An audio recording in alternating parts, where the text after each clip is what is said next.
അസ്സലാമു അലൈക്കും വറഹ്മത്തുള്ളാഹി വബറകാതുഹു. അൽഹംദുലില്ലാഹി റബ്ബിൽ ആലമീൻ വസ്സലാത്തു വസ്സലാമു അലാ അഷ്റഫിൽ മുർസലീൻ വഅലാ ആലിഹി വസഹ്ബിഹി അജ്മഈൻ. അമ്മാ ബഅദ്. അഊദു ബില്ലാഹി മിനശ് ശൈത്വാനിർ റജീം. ബിസ്മില്ലാഹിർ റഹ്മാനിർ റഹീം. വഖുർ റബ്ബി സിദ്നി ഇൽമാ. സദഖല്ലാഹു മൗലാനൽ അലിയുൽ അലീം. പ്രിയപ്പെട്ടവരെ, കളവ് പറയാൻ വേണ്ടി മാത്രം PhD എടുത്ത ചില ആളുകളുണ്ട്. സമൂഹത്തിൽ അവരുണ്ടാക്കുന്ന തെറ്റിദ്ധാരണ വളരെ വലുതാണ്. ആ ഗണത്തിൽ പെടുത്താൻ കഴിയുന്ന ഒന്നാണ് കേരളത്തിലെ മുസ്ലിങ്ങൾ നടത്തുന്ന മദ്രസകൾ. ആ മദ്രസകളിൽ പഠിപ്പിക്കുന്ന അധ്യാപകന്മാർ, മുഅല്ലിമീങ്ങൾ, അവർക്ക് കോടിക്കണക്കിന് രൂപ ഗവൺമെൻറ് ഖജനാവിൽ നിന്ന് അവരുടെ ശമ്പളത്തിലേക്കും മറ്റും നൽകുന്നു എന്ന വ്യാജ പ്രചാരണം നടത്തി ഒരു തരത്തിലുള്ളൊരു ഭീതി പരത്തുന്നൊരവസ്ഥ ഇന്ന് നമ്മൾ കണ്ടുകൊണ്ടിരിക്കുകയാണ്. അത് പ്രചരിപ്പിക്കുന്ന ആളുകൾക്ക് സത്യം അറിയാത്തത് കൊണ്ടല്ല, മറിച്ച് ചില ഭൗതിക താല്പര്യങ്ങൾക്ക് വേണ്ടിയിട്ടാണ്. എന്നാൽ അത് കാരണം തെറ്റുദ്ധരിച്ച ചില ആളുകൾ, നല്ല മനസ്സിൻ്റെ ഉടമകൾ സ്വാഭാവികമായും തെറ്റുദ്ധരിക്കും. മറ്റു മതവിശ്വാസികളും നടത്തുന്ന സ്ഥാപനങ്ങളിലെ, അപ്പോൾ ആ സ്ഥാപനങ്ങളിലെ ജോലിക്കാർക്കും അധ്യാപകന്മാർക്കും മറ്റുമൊക്കെ ഇതുപോലെ കൊടുക്കേണ്ടതല്ലേ എന്ന് സ്വാഭാവികമായിട്ടും ചോദിക്കും. അതുകൊണ്ട് അത്തരത്തിലുള്ള തെറ്റുദ്ധാരണ പരത്തുന്നവർക്ക് ഒരു മറുപടിയാണ്, അതല്ലെങ്കിൽ തെറ്റുദ്ധരിച്ച ആളുകളെ തിരുത്തുക എന്ന ഒരു സദുദ്ദേശമാണ് ഈ സംസാരം കൊണ്ട് ഉദ്ദേശിക്കുന്നത്. കേരളത്തിൽ 10,000-കണക്കിന് മദ്രസകളുണ്ട്.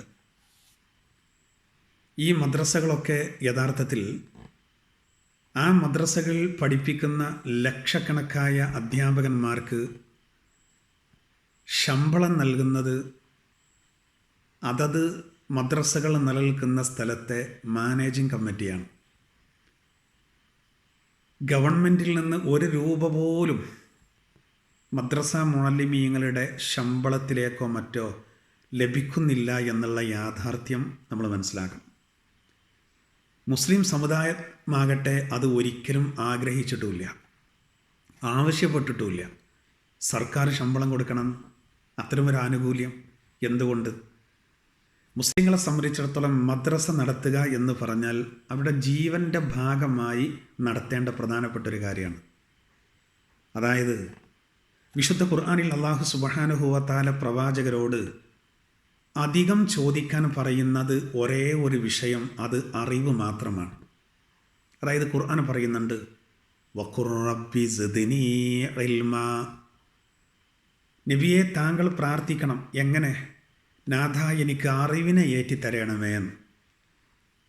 സമ്പത്ത് ചോദിക്കാനോ ഭൗതിക സുഖങ്ങൾ ചോദിക്കാനോ അല്ല പറയുന്നത്. അറിവിനെ ഏറ്റിത്തരാൻ അള്ളാഹുവോട് ദുആ ചെയ്യാൻ അള്ളാഹു ആഹ്വാനം ചെയ്യാണ്. അറിവിന് അതിന് മാത്രം സ്ഥാനമുണ്ട്. അതുകൊണ്ടാണ് പ്രവാചകർ പോലും പഠിപ്പിച്ചത് അൽ ഇൽമു ഹയാത്തുൽ ഇസ്ലാം. അറിവ് എന്നത് ഇസ്ലാമിൻ്റെ ജീവനാഡിയാണ്. കാരണം ഇസ്ലാമിൽ മുസ്ലിങ്ങളെ സംബന്ധിച്ചിടത്തോളം അവർ ഒരുപാട് കർമ്മങ്ങൾ അവരുടെ മേൽ ചെയ്യൽ നിർബന്ധമാണ്. ചിലത് ഐച്ഛികമാണ്. ഇത് വേറിട്ട് മനസ്സിലാക്കണം. ഓരോ കർമ്മങ്ങളും അത് സ്വീകാര്യത അതിന് ലഭിക്കണമെങ്കിൽ അത് അതിൻ്റേതായ രീതിയിൽ തന്നെ ചെയ്യണം. അപ്പോൾ അതിനെ പഠിക്കണം. അത് പലതും പ്രാക്ടിക്കലായിട്ട് പഠിക്കേണ്ടതാണ്. അതിനാണ് മദ്രസകൾ. അത് പഠിക്കാതെ ഒരിക്കലും ഒരു മുസൽമാൻ രക്ഷപ്പെടുന്നില്ല.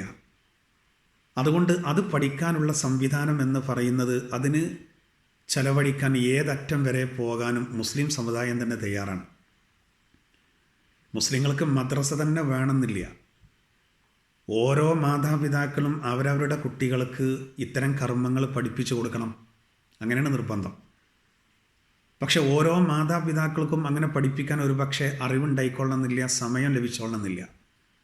അപ്പോൾ അതിന് വ്യവസ്ഥാപിതമായൊരു സംവിധാനമാണ് മദ്രസ എന്ന് പറയുന്നത്. ഒരു കാലത്ത് ഓത്തുപള്ളികളായിരുന്നു. ഇന്ത്യ സ്വാതന്ത്ര്യമാകുന്നതിന് മുമ്പ്, അത് ലഭിക്കുന്നതിന് മുമ്പൊക്കെ ഈ ഓത്തുപള്ളികൾ സ്കൂളിൽ വെച്ച് തന്നെ പഠിപ്പിക്കുന്ന സംവിധാനം ഉണ്ടായിരുന്നു. പിന്നെ അത് എടുത്തു ഒഴിവാക്കി. ഒരു മതേതര രാജ്യത്ത് ഓത്തുപള്ളികളായിരുന്നു ഒരു കാലത്ത്. അന്നൊക്കെ സൗകര്യങ്ങൾ വളരെ കുറവായിരുന്നു. മരത്തിൻ്റെ പലകയിൽ ചവിടിമണ്ണ് തേച്ച് പിടിപ്പിച്ച് അതിൽ കരിക്കട്ട കൊണ്ട് എഴുതി പഠിപ്പിക്കുന്ന ഒരു സിസ്റ്റം ഒരു കാലത്തുണ്ടായിരുന്നു. അങ്ങനെയായിരുന്നു ഒരു കാലത്ത്. പിന്നീട് കുറേ സൗകര്യങ്ങൾ കിട്ടി. ഈ കഞ്ഞുണ്ണിയുടെ നീര് ഉണ്ടാക്കിയിട്ട് അതിൽ നിന്ന് മഷി ഉണ്ടാക്കിയിട്ട് ഈ മുള ചെത്തി കുറിപ്പിച്ച് അതുകൊണ്ട് പേൻ ഉണ്ടാക്കിയിട്ട് എഴുതുന്നൊരു കാലം ഉണ്ടായിരുന്നല്ലോ. ഇന്ന് ഏറെ മാറി. ഇന്ന് അതിമനോഹരമായ ക്ലാസ് റൂമുകൾ സംവിധാനിക്കാൻ സാധിച്ചു. ഹൈടെക് സംവിധാനമാണ്. ഇന്ന് ഏറെ സംവിധാനങ്ങളുണ്ടായി.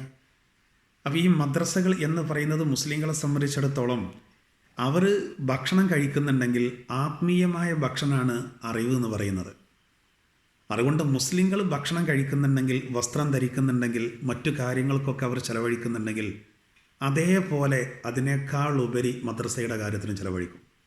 സർക്കാർ ആ വിഷയത്തിൽ ചെലവഴിക്കേണ്ടതില്ല.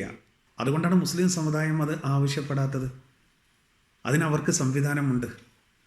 ഈ മദ്രസകൾ എന്ന് പറയുമ്പോൾ 10,000-കണക്കിന് മദ്രസകളുണ്ട്, ലക്ഷക്കണക്കിന് മദ്രസകളുണ്ട് എന്നൊക്കെ പറയുന്നത് കേരളത്തിൽ. ഒരു പഞ്ചായത്തിൽ എത്ര കെട്ടിടങ്ങളുണ്ടെന്ന് ഔദ്യോഗിക കണക്കാണ്. ഇതൊക്കെ മനസ്സിലാക്കാൻ കഴിയണ്ടേ? ഒന്ന് മനസ്സിലാക്കിക്കൂടെ, ഒന്ന് പഠിച്ചുകൂടെ അതിനെ സംബന്ധിച്ച്? കേരളത്തിൽ ഒരുപാട് മുസ്ലിം സംഘടനകളുണ്ട്. ബഹുഭൂരിപക്ഷം മദ്രസകൾക്കും നേതൃത്വം കൊടുക്കുന്നത് സയ്യിദ് ജിഫ്രി മുത്തുക്കോയ തങ്ങൾ പ്രസിഡൻറ്റും അതുപോലെ ഉസ്താദ് പ്രൊഫസർ ആലിക്കുട്ടി ഉസ്താദ് ജനറൽ സെക്രട്ടറിയുമായ സമസ്ത കേരള ജമിയത്തുൽ ഉലമയാണ് ബഹുഭൂരിപക്ഷം മദ്രസകൾക്കും നേതൃത്വം കൊടുക്കുന്നത്. അതായത് അക്കാദമിക്കലായ നേതൃത്വം. അതായത് കരിക്കുലം തയ്യാറാക്കുന്നു, പാഠപുസ്തകം തയ്യാറാക്കുന്നു, എല്ലാ കാര്യങ്ങളും. എന്നാൽ മദ്രസയിലെ അധ്യാപകന്മാർ മുഅല്ലിമീങ്ങൾക്ക് ശമ്പളം നൽകുന്നത് അതാത് നാട്ടിലെ മാനേജിംഗ് കമ്മിറ്റിയാണ്. അതിനവർക്ക് വിപുലമായ സംവിധാനങ്ങളുണ്ട്. നമ്മൾ ആലോചിക്കേണ്ടതാണ്. കാരണം ഒരു മുഅല്ലിമിന് സമുദായത്തിൽ വലിയ വിലയാണ്. പ്രവാചകർ പോലും അരുളിയത് ഇന്നി ബുഇസ്തു മുഅല്ലിമ, ഞാനൊരു അധ്യാപകനായി അയക്കപ്പെട്ടിരിക്കുന്നു. പ്രവാചകർ തന്നെ പറയാണ് ഞാനൊരു മുഅല്ലിമാണ്.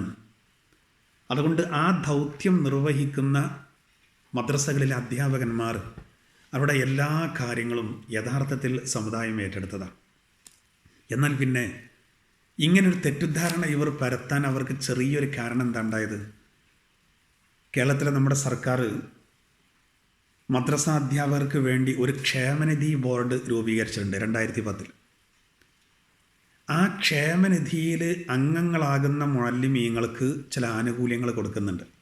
അത് അവർ നൽകിയ ആ പണത്തിൽ നിന്നാണ്. അതായത് ഒരു മുഅല്ലിമ് ഒരു മാസത്തിൽ 100 രൂപ സർക്കാരിൻ്റെ ഈ ഫണ്ടിലേക്ക് അങ്ങോട്ട് നൽകണം. 100 രൂപ നൽകണം. അതിൽ 50 രൂപ മുഅല്ലിമിൻ്റെ ശമ്പളത്തിൽ നിന്നും 50 രൂപ മാനേജിംഗ് കമ്മിറ്റിയും.